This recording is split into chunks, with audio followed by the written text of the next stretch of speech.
तो दोस्तों पिछले कई वीडियोज में हमने हिंदी की कहानियों को एनिमेशन के रूप में देखा, जैसे दही वाली मंगमा, ढहते विश्वास, बहादुर, 20 के दांत आदि। तो आज की इस वीडियो में हम बात करेंगे कहानी मछली के बारे में। उसके पहले अगर आपने इन वीडियोज को नहीं देखा है तो डिस्क्रिप्शन में दिए लिंक से जाकर के देख सकते हैं। तो चलिए वीडियो को शुरू करते हैं। तो कहानी को शुरू करने से पहले हम इसके लेखक के बारे में जानते हैं। तो इसके लेखक है विनोद कुमार शुक्ल। विनोद कुमार शुक्ल का जन्म 1 जनवरी 1937 ईस्वी में राजनंदगांव छत्तीसगढ़ में हुआ था।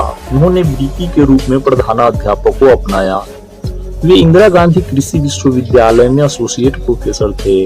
वे 2 वर्षों तक निराला सृजन पीठ में अतिथि साहित्यकार भी रहे। उनका पहला कविता संग्रह लगभग जय हिंद पहचान सीरीज के अंतर्गत 1971 में प्रकाशित हुआ था। उनके अन्य कविता संग्रह है वह आदमी नया गरम कोट पहनकर चला गया एक विचार की तरह, सब कुछ होना बचा रहेगा और अतिरिक्त नहीं।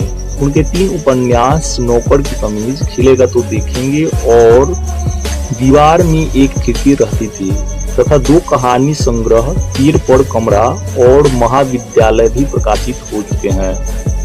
उनके उपन्यासों का कई भारतीय भाषाओं में अनुवाद भी हो चुका है। इटावली भाषा में उनकी कविताओं एवं एक कहानी संग्रह कमरे पर का अनुवाद हो चुका है। नौकर की कमीज उपन्यास पर मणिकौल द्वारा फिल्म का भी निर्माण हो चुका है।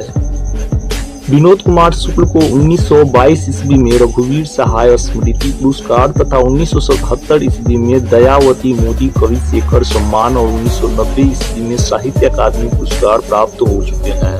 प्रस्तुत कहानी कहानियों के उनके संकलन महाविद्यालय से ली गई है। कहानी बचपन के स्मृतियों के भाषा शिल्प में रची गई है और इसमें एक किशोर की व्यह संधिकालीन स्मृतियां, दृष्टिकोण और समस्याएं हैं। कहानी एक छोटे से शहर के निम्न मध्य वर्गीय परिवार के भीतर के वातावरण, जीवन यथार्थ और संबंधों को आलोकित करती हुई लिंग भेद समस्याओं को भी स्पर्श करती है। तो चलिए अब देखते हैं कहानी को। लेखक और संतू को उसके पिताजी बाजार में 3 मछलियां खरीद कर देते हैं, जिसमें से 2 मछलियां जीवित रहती है जबकि 1 मछलियां मर चुकी रहती है। लेखक रास्ते में जाते वक्त मन ही मन सोचते हैं कि वे पिताजी से 1 मछली मांगकर कुएं में डाल देंगे और उसे वो बड़ी करेंगे, और जब मछली बड़ी हो जाएगी तो उसे निकाल कर खेलेंगे और फिर जब मन करेगा तो उसे कुएं में डाल देंगे। तभी अचानक बारिश होने लगती है और वो पतली गली में घुसते हैं जहाँ से उनका घर काफी नजदीक पड़ता है। लेखक मछली के झोले का मुंह आकाश की ओर खोल देते हैं ताकि मछली जल्दी न मर पाए।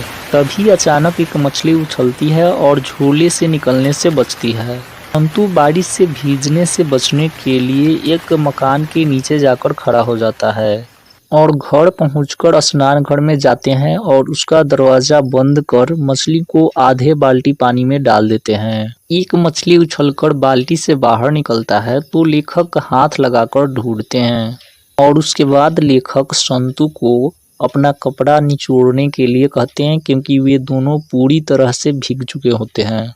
संतू मछली को छूना चाहता है पर वह डरता है कि मछली काट लेगी। वह दूर जाकर बैठ जाता है। लेखक उसे समझाने का प्रयास करते हैं कि देखो मछली नहीं काटती है। लेखक ने अपने दीदी से सुन रखा था कि मरी मछली की आंख में परछाई नहीं बनती है, अतः वह संतू को मछली की आंख में देखने के लिए बोलते हैं। पर जब संतू कुछ नहीं बोलता है तो वो उसके आंख में खुद देखते हैं तो पता चलता है कि उसमें धुंधला सा प्रतिबिंब बनता है। तो वो सोचते हैं कि मछली अभी पूरी तरह से नहीं मरी है, अतः वो संतू को दीदी को बुला लाने के लिए कहते हैं। तू आकर कहता है कि दीदी अभी सो रही है। दीदी अभी सो रही है? दिन में सो रही है? और माँ कहाँ है? माँ उस तरफ मसाला पीस रही है। लेखक आश्चर्य से कहते हैं कि माँ मसाला पीस रही है, इसका मतलब मछली आज ही बनेगी। संतू भोलेपन से पूछता है कि मछली आज ही बनेगी, और फिर संतू उदास हो जाता है। लेखक के घर में मछली काटने के लिए अलग से नौकर रहता है जिसका नाम रहता है भग्गू। घर में मछली खाने का काम केवल पिताजी करते हैं। पिताजी माँ और उन लोगों को मछली खिलाने का कई बार प्रयास करते हैं लेकिन माँ सख्ती से मना कर देती है। भग्गू स्नान घर से मछली बाहर निकालता है और मछली पालने का उस उत्साह बुझ सा जाता है। पिताजी अभी तक घर नहीं आए होते हैं।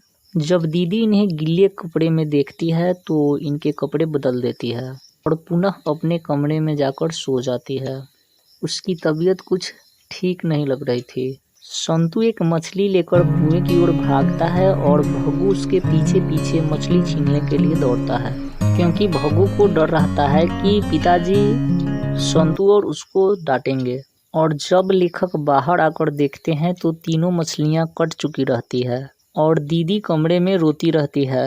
पिताजी गुस्से में रहते हैं और भग्गू से कहते हैं कि अगर नरेन दोबारा यहाँ देखा तो उसकी हाथ पैर तोड़ देना। और भग्गू चुपचाप सिर हिलाकर चला जाता है और लेखक नहान घर में जाकर बाल्टी को खाली कर देते हैं और नहान घर से मछलियों की गंध आती रहती है। और इस तरह से यह कहानी समाप्त हो जाता है।